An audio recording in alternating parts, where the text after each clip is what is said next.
Are you shrinking to fit in, sis? Are you dumbing yourself down to fit in with a particular crowd? Hey sis, welcome back to the channel where I love to talk about all things mindset, us walking in our purpose and authenticity.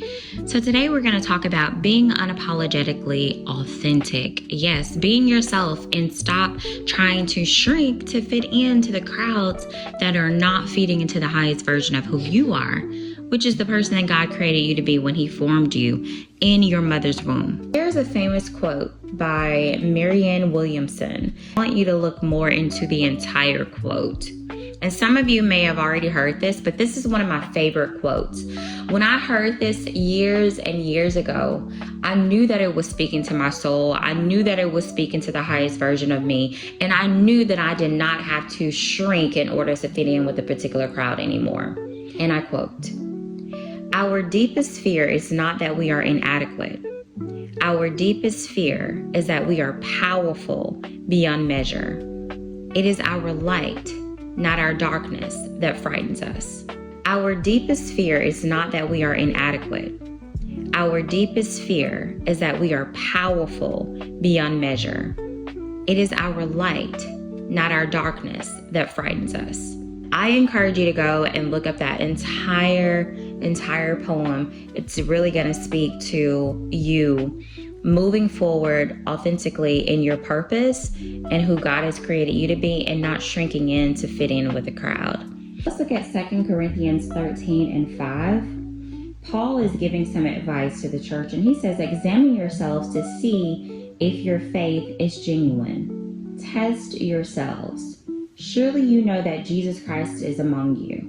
If not, you have failed the test of genuine faith."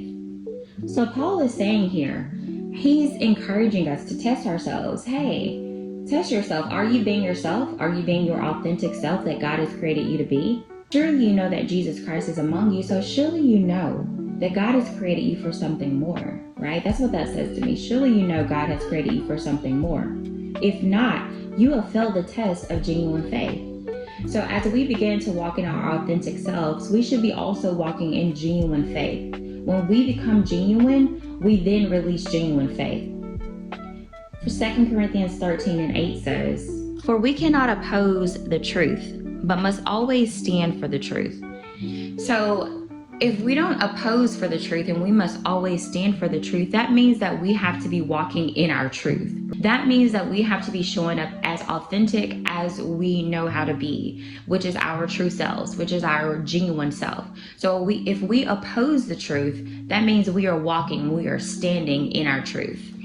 2 Corinthians 13 and 9 says, "We are glad to seem weak if it helps show that you are actually strong.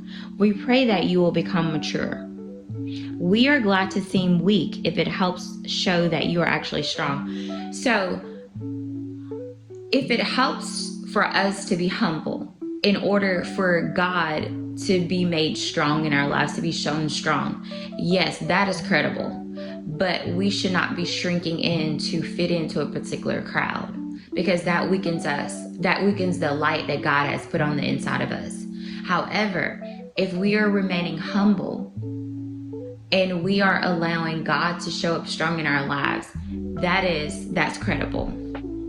How do you become unapologetically authentic? So number one, you have to examine yourself. Just as Paul said, we need to test ourselves. We need to examine ourselves when we show up in the world. Are we showing up? Ask yourself, how did I do today? Did I show up as my authentic self? Did I shrink to fit in with this crowd? Did I shrink to fit in, at work, at school, wherever you're going? Examine yourself each and every day. Am I showing up to fit in, or am I being my authentic self? Is this really what I want to say? Is this really what I want to do? Is this aligning with my assignment, my purpose, and my moral character? Number two, we have to allow truth to come into our life, breaking down the lies. So any lies that the enemy have fed into your heart, into your mind, into your soul from the beginning of time up until this day, we have to allow truth to come into our life. That's what Paul says. We have to allow truth to come into our lives. How do we allow truth to come into our lives? Well, we allow truth to come into our lives when we spend time with our Father, when we spend time with our Creator, because He is truth. He is the light that's going to eliminate the lies. So God's truth and what He says about us should reign in our lives over the lies. Tip number 3, allow God to build you up. So in order to become unapologetically authentic, we have to allow God to build us up. There are a lot of people that are building themselves up, and in turn, it is creating a false sense of authenticity. But when we allow God to build us up, that helps us to remain humble as well as flow in our authentic selves, who He has created us to be, not who we have created for ourselves, but we're walking as the person that He created us to be because we've allowed Him to build us up. All right, sis, well, I've enjoyed this chat. Like I always say, make sure that you speak life into yourself each and every day. And I challenge you to speak life into at least one other person today to make a difference in their life. Until our next chat, be blessed and have an awesome week.